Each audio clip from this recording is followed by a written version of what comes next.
سلام دوستای عزیزم، خوش اومدید به اولین پست آموزشی من.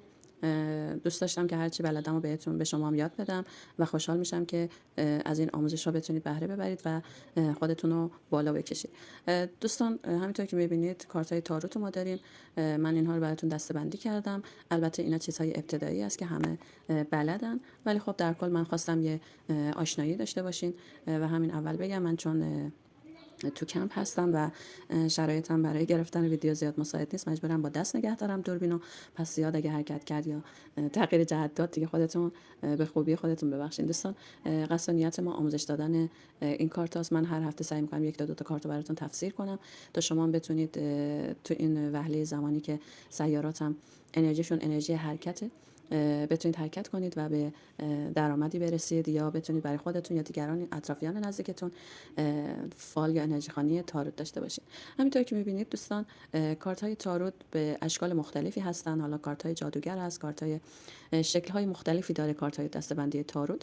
اما مهمترینش همین دسته کارت های رایدر ویت هستش که دارید میبینید و چون اول و ابتدای راه هستید بهتره با این کارت ها شروع کنید، چون این کارت ها خیلی رنگ هاش واضحه، تصویراش واضحه و خیلی راحت میتونید باهاش ارتباط برقرار کنید. دوستان، سعی کنید از کارت های با کیفیت استفاده کنید، چون اینا ابزار کارتون هستن و قراره برای شما درآمدزایی کنن.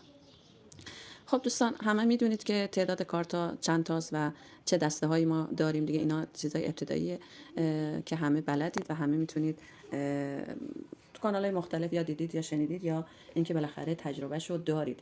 اگرم ندارید لطف کنید کامنت بذارید، من مجدد براتون تک تک توضیح میدم. اما قبل از اینکه کارتی بکشید، یه نیت یا جمله‌ای باید روش گفته بشه. یعنی شما اگر که میخواید از این دسته ها یک کارت بکشید بعد از اینکه بورد زدید، حتما باید یه نیتی روش گفته بشه تا کارتامون دقیق جواب بدن و حتما باید هر کارت جداگونه خونده بشه. اگر چند تا کارت کشیدید حتما تک تک کارت ها باید اول تفسیر بشه، حالا بعد یا عمودی یا افقی یا ضربدری هم میتونید این کارت ها رو کنار هم دیگه تفسیر کنید تا جواب دقیق بهتون بدن. کارت اولی که میکشید سعی کنید اول از تک کارت کشیدن شروع کنید، یعنی هر روز یک کارت بکشید، برای خودتون معنی کنید و هر چی به ذهنتون میاد تو اون لحظه بگید. نگران نباشید، درست غلط اشتباه هیچ مهم نیست، مهم اینه که ذهنتون فعال بشه و بتونید کارت ها رو بخونید. ما اولین کارتی که معمولا بیشتر نیت ها سه کارتیه، حالا بیشتر هم داریم ولی اگر بیشتر بکشید تفسیرش سخت‌تر میشه، پس سعی کنید تو تک کارت یا سه کارت بهترین هست برای ابتدا و شروع کارتون. کارت اولی که میکشید ریشه و موقعیت رو براتون نشون میده که اون فال یا صاحب اون فال یا حالا نیتی که داره تو چه موقعیتیه. معمولا کارت دوم انرژی یا واقعیت فعلی رو برای اون شخص میگه که حالا کارت براش کشیدید. و کارت سومی که میکشید معمولا نتیجه یا پیام نهایی رو براتون میگه. اگه کارت 6 تا 7 تا یا حتی بیشتر شدن، میتونید به دسته گذشته، حال و آینده تقسیم کنید. چهارمی رو مثلا میتونید به نیت‌های پنهان بگید، پنجمی رو میتونید برای موانع چالش‌ها بگید و ششمی رو میتونید برای نتیجه بگید. همینطور میتونید به تعداد کارتا که اضافه میشه اون نتیجه گیریاتون هم اضافه کنید. کارتا رو به هم وصل کردن برای اینکه بتونید دو تا کارت رو به هم وصل کنید، مثلا یه سکه بیاد کنار این اینجوری بشه یا حالا جام بشینه یا چوب دستا بشینه. باید نگاه کنید به سه مورد. اینکه عنصر مشترک کدوم کارتا توشون عنصر مشترک داره. مثلا شما سه تا کارت کشیدید، دو تا شمشیر اومده، یه دونش جام اومده. عنصر شمشیر غالبه اینجا عزیزان و شمشیر از ذهن و هوا داره براتون میگه، از ذهن، از منطق که نقش مهمی داره براتون داره میگه. مرحله دوم وصل کردن کارتا جهت حرکت کارتا رو باید نگاه کنید. مثلا از شمشیر میره به سمت چرخ اقبال یا اینکه مثلا از سکه میره به سمت شمشیر. اینها رو باید نگاه کنید که حرکت کارت ها از چه سمتی به چه سمتیه. و سوم اینکه شدت انرژی چقدر تو کارتاتون. اگر کارتای دسته اصلی که کارتای کبیر هست یا ماژور هست بیاد، یا آرکاناهای اصلی ما بهش میگیم بیاد، انرژی خیلی بالاست تو این کارتا و مهمترین کارتامون هستن و خط اصلی داستان این کارت ها دوستان، این کارت های کبیر به ما میگن توی گرفتن فال. جمله سازی ها رو هم بخواید درست کنید، مثلا ملکه شمشیر و عدالت بیاد کنار هم دیگه، نشون میدن که مثلا تو دنبال حقیقتی. اما مثلا با 9 سکه بیاد یا با سمت چوب دستا بیاد، میتونید تصویر قشنگی بسازه که فشارها و دروغ‌ها رو تحمل میکنی و میتونی این مرحله رو رد کنی که حالا ما اینا رو کم کم و آروم آروم دوستان بشه همه بهتون آموزش میده. و مرحله بعدی در کشیدن کارت ها، دوستای گلم دقت کنید به حس درونیتون، به اینکه حستون چی میگه. سعی کنید مدیتیشن کنید، سعی کنید کاری که باعث میشه چشم سومتون باز شه رو انجام بدید. وقتی کارت ها رو پهن میکنید یه احساس خاصی احساسی بهتون دست میده.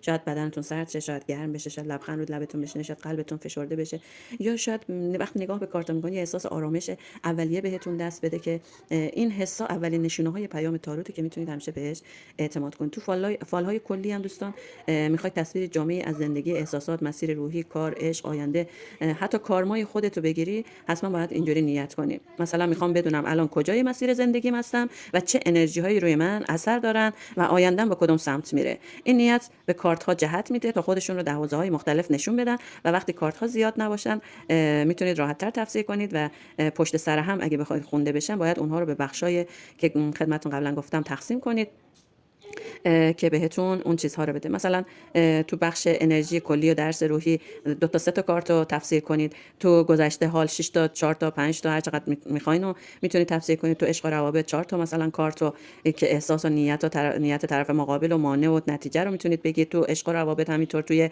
کار و مالی همینطور، فرصت ها، موانع، رشد، هشدارها میتونید 4 تا کارت مثلا بکشید تو این موضوعا که براتون بگه. یا مثلا تو جمع خانواده و اجتماع، روابط با اطرافیانتون میتونید 3 تا کارت بکشید که نشون بده.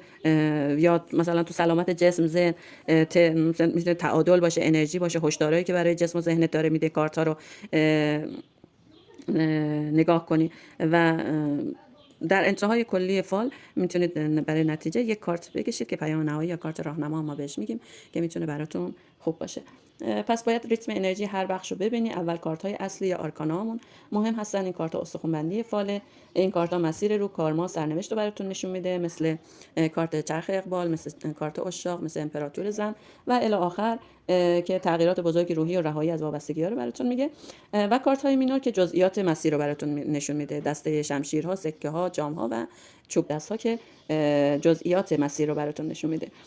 خب رنگ عناصر: شمشیرها به ذهن و تصمیم، جام ها به احساس و عشق، سکه ها مال و ثبات های مالی رو و چوب دست ها انرژی کار، اراده و حرکت های جدید رو براتون میگه. مثلا تو بخش عشق بیشتر کارت ها اگر جام باشن دوستان یعنی احساسات پررنگه، ولی اگه شمشیر زیاد بیاد یعنی درگیری ذهنی و سردی وجود داره. خب به روند کارت ها نگاه کنید. میتونید از تاریک به روشن، مثلا شمشیر به خورشید، یا مثلا مسیر رهایی اگه برعکس باشن باز نیاز به تغییر مسیر داری که اینها کم کم براتون تو جلسه های بعدی کم کم توضیح میدم. و در پایان همه این بخش ها ما میتونیم همه رو به هم دیگه وصل کنیم و نتیجه کلی از اون فالی که گرفتیم رو به دست بیاریم. چه درس‌های روحی یا پیام اصلی از همه این کارت ها تکرار شده رو تو تحلیل نهایی میتونید در نظر بگیرید. در کل انرژی از چی شروع شده، به کجا رفته، کدوم عنصرها مثل احساسی، فکر، کار رو به بقیه کارت ها غلبه داشته، پس پیام نهایی رو این چیزها میسازه. دقت کنید که اینا همه رو تک تک براتون توضیح میدم و نگران هیچی نباشین دوستان. خب تا اینجای کار که با ما همراه بودید، امیدوارم بتونم لحظه های خوبی رو در کنارتون بگذرونم و براتون کلی انرژی مثبت دارم. نکته که باید در آخر بگم اینه که به انرژی کارت ها باید دقیق نگاه کنید، به حس درونیتون باید گوش بدید، دنبال تکرار نمادها تو کارت ها باشید. مثلا اگه 3 تا کارت کشیدید و 3 تاش زن بود توش، این نشون میده که قدرت زنانه بالاست، فعاله و یه گفتگوی طولانی بین تو و جهان شکل میگیره وقتی که با کارت ها شروع میکنی به حرف زدن. دوستان تاروت یک انرژی خانیه، یک تاریخچه کهن داره که خب اینا رو همه جا میتونید سرچ کنید و پیدا کنید و نیازی نیست من وقت بگیره و براتون بگم، اما در کل میتونید خیلی استفاده های مثبتی از این کارت رو ببرید. خب شمعی هم که ما روشن کردیم خاموش شد.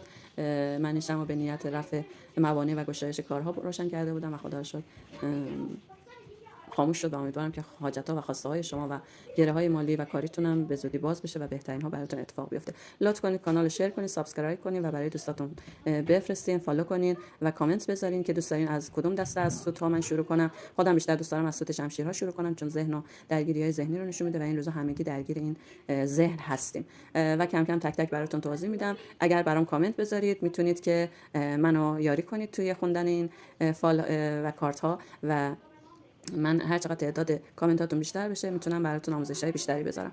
به خدا میسپارمتون، بهترینا رو براتون آرزو میکنم و خدا نگهدارتون.